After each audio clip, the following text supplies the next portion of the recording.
o'clock, and joining us in studio this morning from the Walker Aviation Museum, we have Robert Sherman back with us. Good morning. Morning. How Mike. you doing today? I'm doing good, Mike. Good Appreciate deal. it.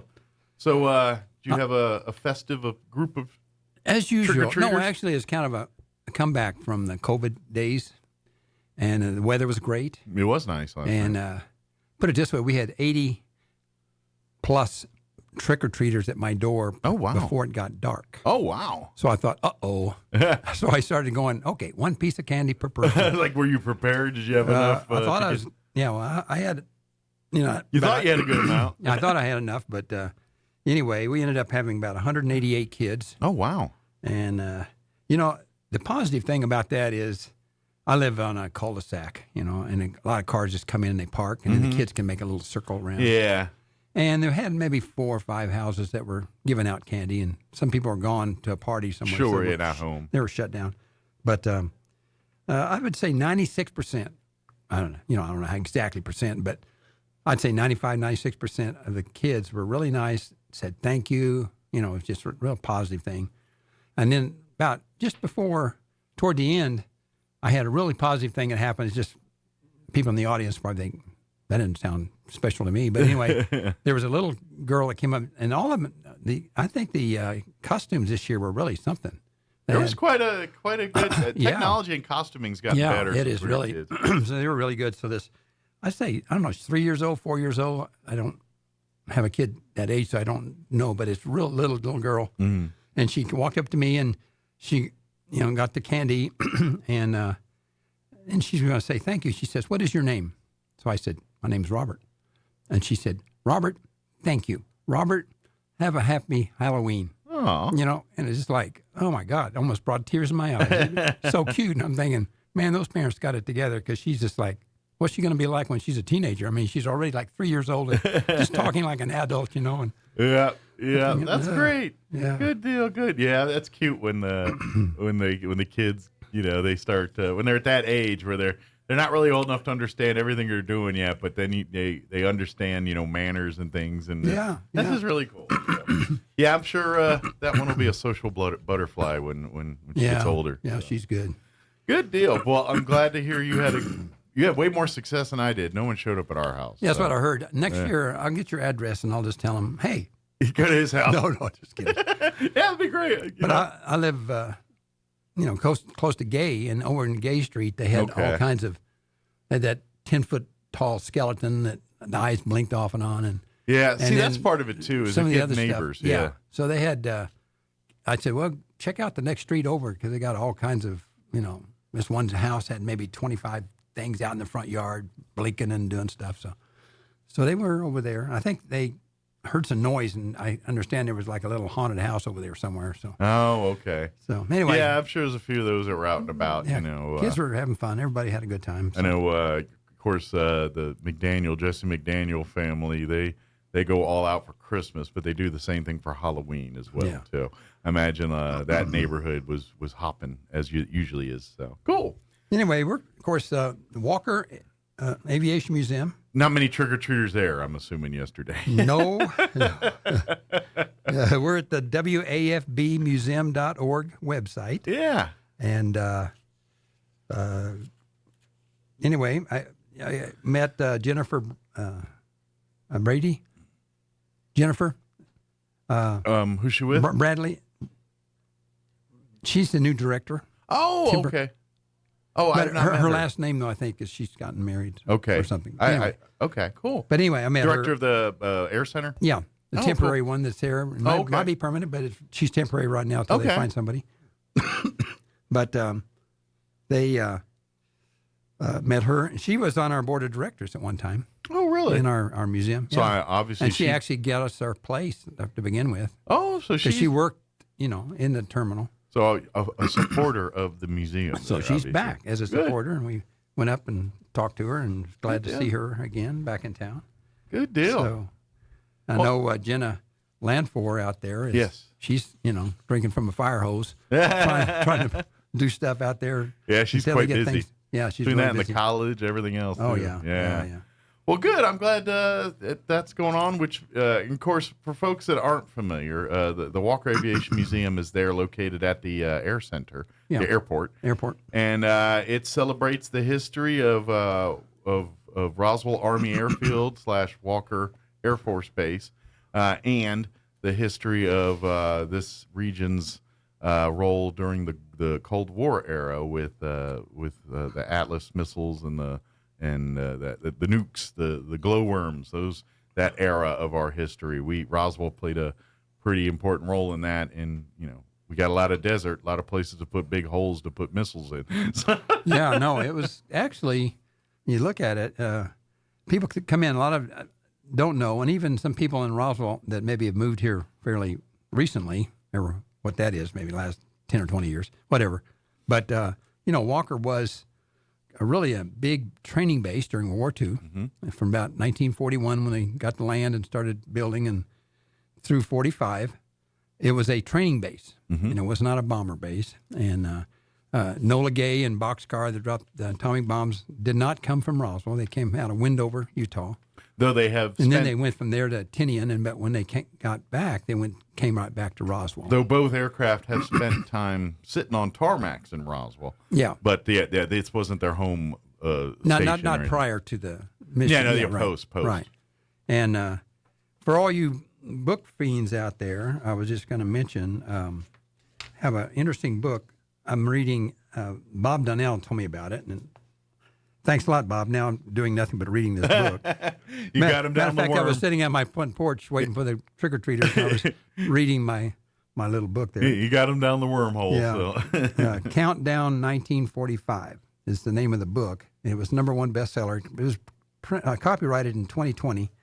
But Countdown 1945 by Chris Wallace. Everybody know Chris Wallace, the news guy. And it reads really well, and each chapter is kind of like what day it was and where the location was. And it talks about these different characters that all were involved with the development of the atomic bomb and how complex it was in getting ready for the event. And meantime, what Truman was doing, Roosevelt died. And Roosevelt now died. he was over there to meet Churchill and Stalin for the first time, and talks all about that in detail. But very interesting stuff. It is pretty interesting stuff. Yeah. So you get it. I'm guessing you're seeing what's going on here in New Mexico with the development and of course the political and I didn't side. realize that before they set off that first bomb at Trinity, it was raining like crazy before it got light. They were going to do it at right sunup, and they were guys up in there with a bomb up in that tower. He's kind of guarding it and stuff, but there was all kinds of lightning going on all over the place, and he was thinking, this might not be a good thing. Right. It's like one bolt of lightning hit on the this steel thing, tower. And we're all gone. But they didn't even know if this was going to work or not. This one, and this test took place while Truman was over in Europe meeting with Stalin and Churchill, and if it didn't work, and one of his main military advisors, Navy admiral, he thought the bomb was going to be a dud. It wasn't going to work at all. And he kept telling him, don't even count on it, because. But they were looking at that mainly to try to save American lives and in the long run, Japanese lives. Sure. And ultimately, that's probably what happened. Yeah. Because obviously, shortly after we sent those two atomic bombs flew them to Japan. They were the first one softened them up pretty good. The second one sealed the deal, and they were ready to surrender. By and then. About the same time, the second one dropped. Russia entered the war, like they said they were going to do several months ago. But between that and Japan at that point was, and I think Germany was out of the picture at that point. Germany was out of the picture. So Japan was on an island here, literally on their own here, and the empire was doomed. I didn't know when they were developing that. They were planning on hitting Germany and Japan on the same day. Oh, really? But Germany. So anyway, I would have been a little bit more worried about. Yeah, me too. Germany, because there's a lot of land, and that's the middle of a lot continent. Of surrounding. For Japan, you can allies scattered around. Yeah. That would have been a little bit trickier to pull off. They were thinking about it, but whether they would have pulled that off or not is another question. Yeah. So anyway, and another book I'm reading is called Enola Gay, and this is one that's written around 1977. Okay. and it's by Gordon Thomas and Max Morgan Witz, but Enola Gay. It's interesting in that about every third chapter, it's talking about what's going on in Hiroshima. It has the Japanese things that are happening, and it talks about a particular, Like submarine captain, and he's the one that ended up sinking the Indianapolis, and a bunch of other stuff. It's just kind of, this was going on the American side, this was going on so you're the kind of seeing Japanese both side. perspectives. But it's very interesting, little details of stuff, and I find that one very interesting too. So sounds like it's pretty interesting. Yeah. But if you love that kind of history and stuff, then we would love to encourage you to come and visit the Walker Aviation Museum. It runs around the flight schedule there at the airport there. And that's changing on the 3rd. Are they going to add or? No, the planes were normally scheduled to take off to Dallas at 9:45. Okay. So we were coming in 7 to 7:30. I know Ted is our main guy out there. Ted Smith. He was here last month. He was on the radio with us last month. And he's a great historian. My gosh, you mentioned something, next thing you know, the next day he has all kinds of pictures and he data loves and to stuff. research and And I know he was an intel guy in the military, so I think that's just his nature is to dig and research. I kept asking him, what did you exactly do? And he said, if I tell you, I'll have to kill you. But I think a lot of research was very much a big part of his job. Right, So right. I think that's kind of just what he loves doing is going and hear the story and then find the history behind the story. Yeah. So anyway, up until then, Monday through Saturday, we were open between 7:30 until about 9:45, 10 o'clock. Depends if everything got really quiet. Mm-hmm. Sometimes if the plane was delayed, we would stay open a little later. Yeah. But starting on the 3rd, I think the 3rd of November and through all of November, the plane that we're talking about is just one, and it's going to be here waiting, and it's going to take off. Well, no, it's going to come in, and it's going to take off at 10 till 2.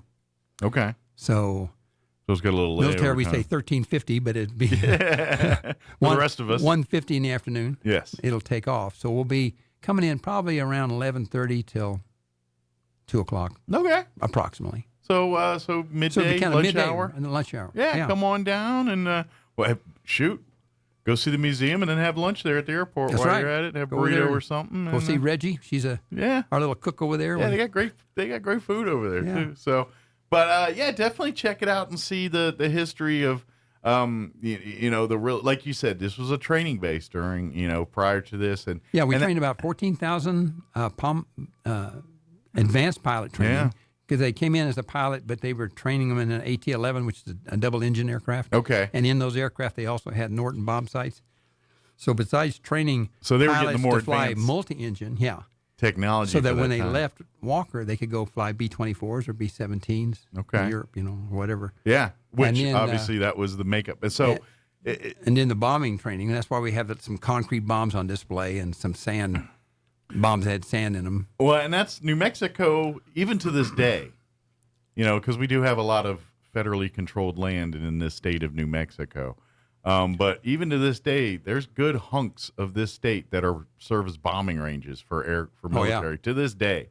That's kind of like when you, if you ever go do the Google Earth type thing, and occasionally you'll see something like I think just kind of west of here. Yeah. And there's like if you look on Google, there's like a little swastika and everything. That was one of And the. then there's a little boat outline. Yeah. Those were used during World War II as bombing training grounds and things. But they still do that to this day. I know, like Holloman Air Force Base and those. When I was there, was stealth bombers, but now they got 16s up there. They're practicing and dropping bombs in the desert out here and doing all that stuff. And so it's a perfect ground even now for training of our military pilots. And they're concrete bombs and stuff, and people say, well, why were they concrete bombs? And I said, well, they took a poll, and the cattle decided, all the cows out there decided they didn't like the explosive. They just rather have the concrete bombs.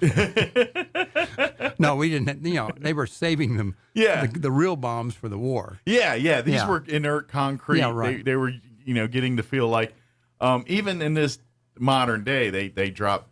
We only drop lives, in war or if there is some training that they want to see live to see. But like when we were stealth, they had 25-pound concrete teardrops. Really? Yeah, called them BDUs. and we loaded them on what was called a Sioux that you could put 6 of these little bomblets on.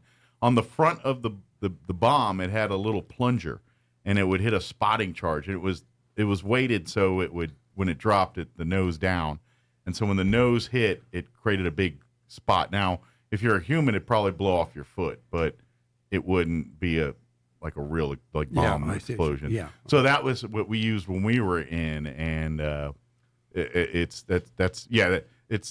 they don't actually put 500 pounds of explosive in there and say, all right, let's turn that loose around. But we do there was a time where I was sent to Las Vegas to Nellis Air Force Base, and there they towed our jets way out to the middle of nowhere. We loaded live bombs on them, and then we blew up a barrel in the middle of the desert while a bunch of generals watched and oohed and awed. So occasionally we would do that, but yeah, the only other time I loaded lives was when they didn't come home. They were being dropped on things. So. Anyway, sorry about that. I got a little off topic. That's great. Our current board members are myself, Allie Bishop is our treasurer, Katie Yates, Sandy Correa, she's a secretary, Bob Donnell, he was one of our first presidents, Juliana Halverson, Judy Armstrong, Jerry Cloffer, Friar Jarek Nowacki, Catholic priest over there, Stephen Miller, Ted Smith is our the newest guy. So we're getting actually...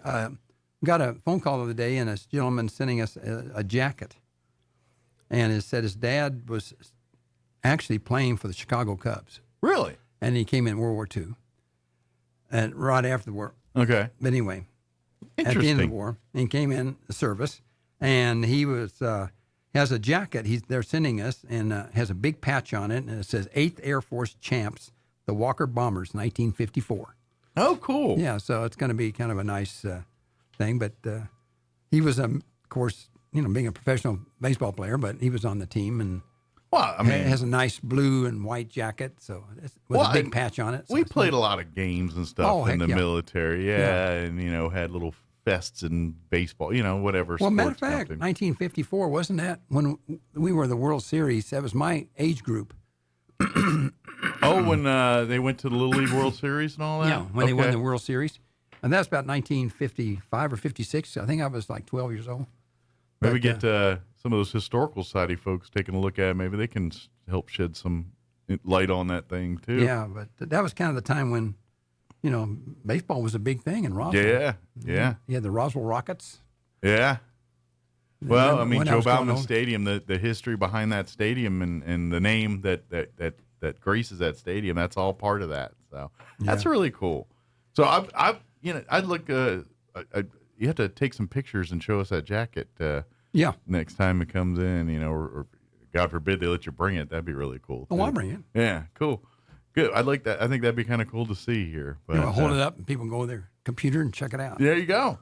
And who knows? Sometimes there might be some folks that lived here during that period. And I was on that team. Exactly. And then you start learning a little bit more about of the history behind it, but.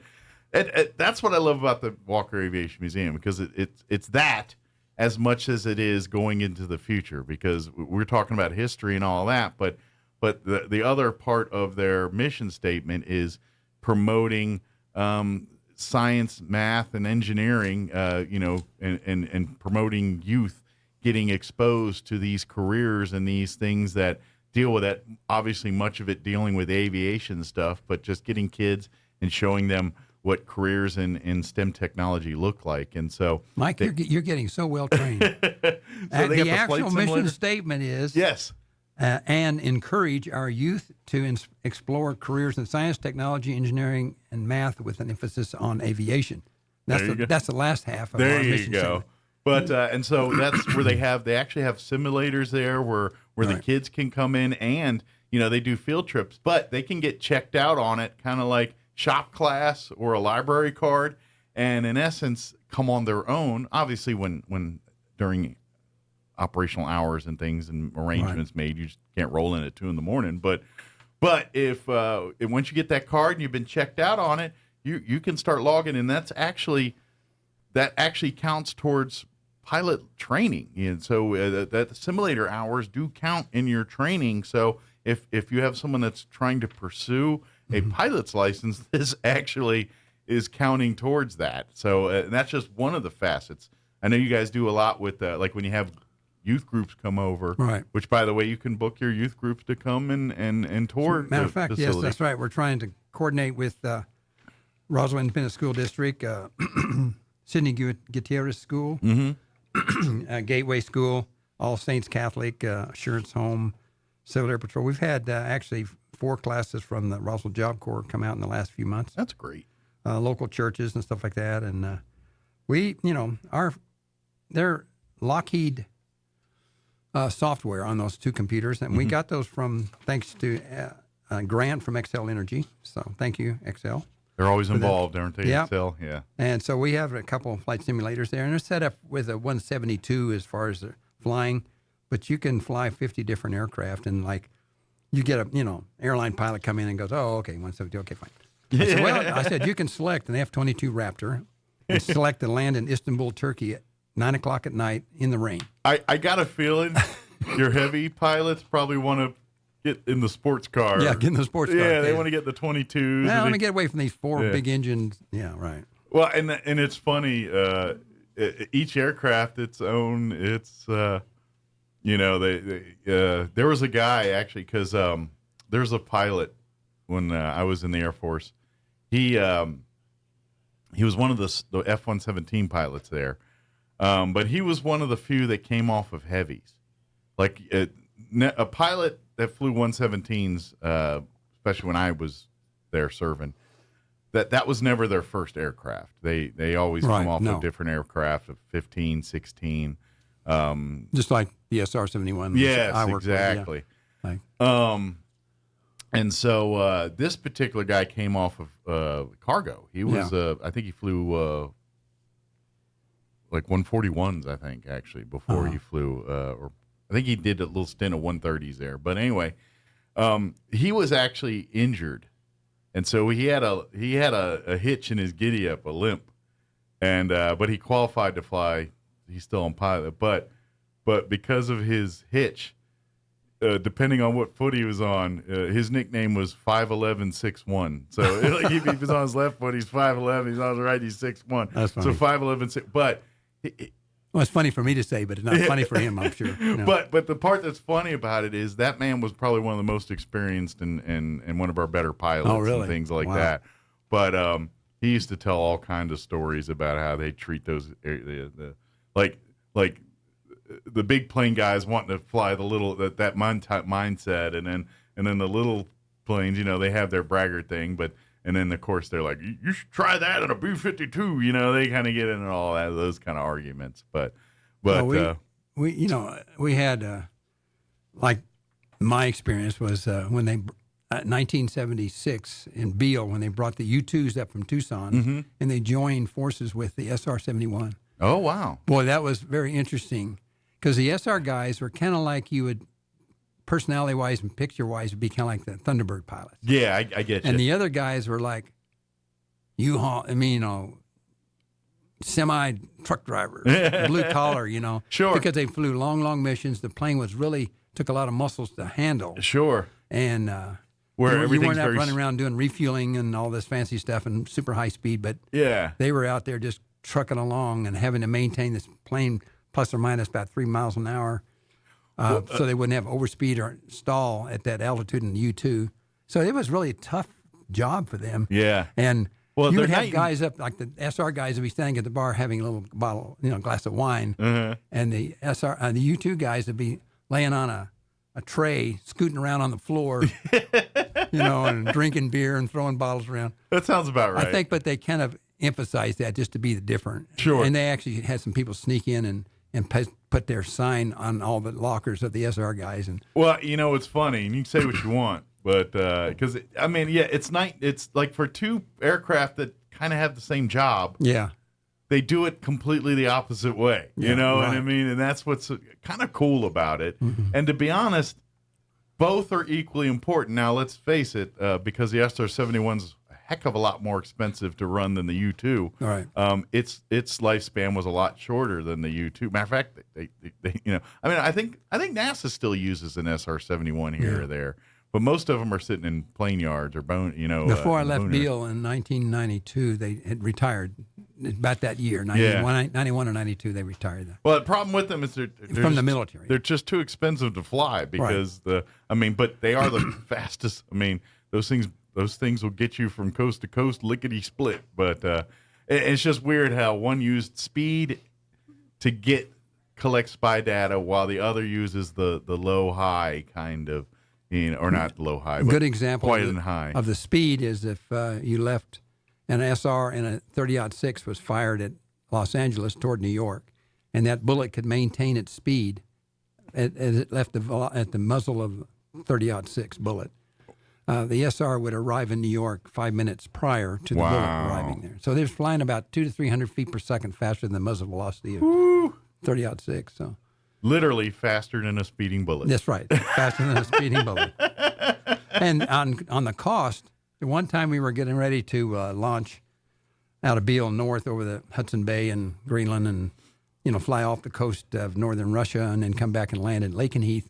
It was a pretty long mission, but they had several refuelings. But because of the value of the aircraft, they'd have a backup tanker and a backup tanker to the backup tanker. So we were running a little late. We had a problem. We dropped something in the cockpit, and the wing commander said, "Bob, I hope we get this plane off on time because we have 18 tankers airborne waiting for this aircraft. 18 tankers. For one airplane. And that's because you had 6 refueling areas, and you had 3 aircraft waiting at each refueling area just in case one of them had a problem or technical issue or something. That's why one of the reasons why that aircraft is so expensive is it gets there fast, but it uses a lot of gas doing it. A lot of other people are involved. And a lot of moving parts there. But that is cool. Where a U-2, it's slow, high, and of course, were they using the vehicles to catch the wingtips and all that back then? And Still same thing. Yeah, they so because the wingspan. So when they take off, the wheels fall off the wings. Yeah, and people go, "What?" Yeah, that's right. Well, it's almost a glider. I mean, with an engine, it's basically that. But the wingspan is so and it's far it's a tricycle gear. Yeah, I mean, it's not it's just a bicycle type. Yeah, and the material's so light that the wings droop. So they actually, when the plane comes in, they actually have to drive cars along the side to let the wingtips rest on the roof so they won't smack the ground and break. And so they taking off is the same way. And so that it's because the windspan's a vast, but it's also light material, so it kind of got some flexibility. When they come in, the car chases them down, and because a pilot in his pressure suit can't see the ground, he's sitting there, and I talk him down. You're 10 feet, 8 feet, 7 feet. Because he has to basically stall the aircraft to land it. And then they have titanium skid things on the wingtips, so if they happen to hit the ground. Oh, okay. So a little bit of protection. Then the crew follows them out, jumps out, and they lift up the wing, and they stick in those pogo wheels so that then they can taxi on in. Well, because the pilots, they wear a whole different flight suit than other typical. It's a full pressure suit, just like you see a guy walking.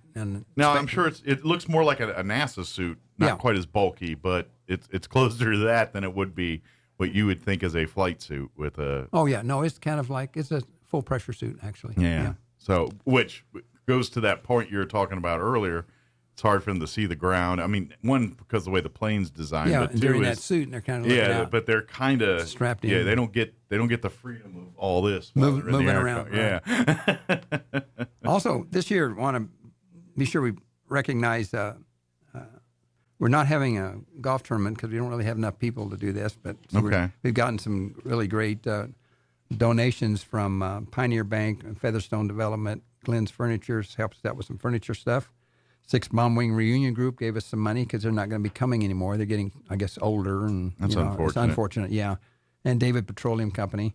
Last year, Roswell Toyota, XL Energy, several doctors in town and stuff. Phil Cathy, Paul Engstrom, Lloyd Hughes, Aircell have been big supporters in the past. So we haven't touched base with them, so we'll probably get some support from other folks here pretty soon. And obviously, especially since you're not having one of your big fundraisers, the golf tournament here in May, then we're going to need to rely more on the generosity of the public here. So And then we try to give them credit. We'll get some signs up that say, this museum is open thanks to blah, blah, blah. And, Yeah. So you get a little marketing recognition. And then a lot of people don't want it, but, we want it, sure. Like We want to our recognize little the flight people. simulators, we've got nice little signs that says this is courtesy of a grant from Xcel Energy and Yeah. stuff. So We do appreciate all those folks. Oh, yeah, absolutely. But if you're an individual and you're just like, hey, I just want to, donate some money here, you can always go directly to the Walker Aviation Museum website, www.wafbmuseum.org, and you'll find a Donate Now button there. Obviously, you can learn about the history of the museum and all, Amazon Smile. the Amazon Smile's another thing. You'll find a link there, and I'm sure most people have heard of this, but if you haven't, when you go shop on Amazon, if you use the Amazon Smile link that's available through the Walker Aviation Museum, you can, and then just bookmark that. Then every time you shop Amazon, you go through that portal, and the museum gets a little bit of change every time that you make a purchase on there. Right. And enough people do that, the museum gets a nice little check at the end of the month, thanks to Amazon. So if you are a frequent Amazon shopper, well, one way you can support local by doing that is going through the Smile link and helping the museum that way too. Right. So, what else there? Typical scenario when we have students come visit us, we usually bring them in groups of 8 because of the 2 flight simulators. So we have a pilot, co-pilot, and they're there for about maybe 2 hours and 45 minutes or so. We take them out the flight line fence and brief them on the aircraft parked out there and the aircraft industries there in the Roswell Air Center. Then we come back and give them a short history of the base. And they see a couple of these touch screens that we have that give you a 2-minute history of the Atlas missile and the Walker Air Force Base. And then they're broken into groups of 2 groups of 4. And 2 of them, 4 of them get on the flight simulators like a pilot, co-pilot, and take turns. Mm-hmm.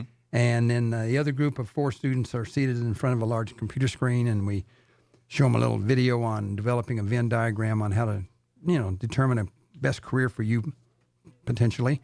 And then we show them the following videos: Careers in Aviation, Eastern New Mexico University Roswell Aviation Maintenance Technician Program, Day in the Life of a Wind Turbine Engineer, Crumlin Auto Group and Eastern New Mexico University Roswell Auto Mechanic Program, Energy Careers, Oil Well Workers, What Does a Registered Nurse Do, and several Air Force recruiting videos that are about 2 minutes long, Aerospace Ground Equipment, Air Traffic Control, Electronic Principles, Geospatial Intelligence, and then the last one we show them is A Day in the Life at CIA, and they're doing a lot of advertising in science magazines, the CIA is, on some of their STEM jobs. Oh, cool.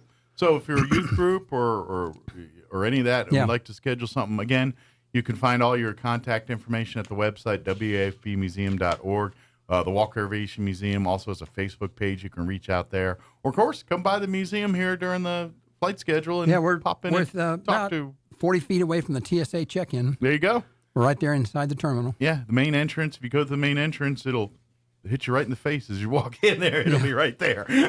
As a matter of fact, we're in there usually playing a video, and when I'm in there, I play a particular one. It's Gary Sinise is the guy that does the narration, and it's Enola Gay B-29 Super Fortress, the bomber that dropped the atomic bomb, narrated by Gary Sinise. It's just an hour and 28 minutes long, and you can go on YouTube and find it. And it's broken up in about 8 or 10 different sections, all about the development of the B-29, Tibbets, how he became a pilot, all this kinds of stuff, and how they trained to drop the bomb. And they were worried about being far enough away when it hit the ground and exploded. And it didn't hit the ground. It was set to go off at 1,860 feet above the ground. But Right. they would be far enough away, about 9 miles away, so that they wouldn't be damaged from the shock wave. Yep. So there's a lot of stuff that went on there. And so you can see all that stuff by just going to that YouTube video, the Enola Gay B-29 Super Fortress. By the way, they had to use slide rules, and they didn't have computers to tell them that, by the way, you need to be 9 miles away. They had to figure all that out by hand. So. Yeah. Well, thank you, Robert, as always. Appreciate Appreciate the visit. We'll see you next time. Okay, thank you.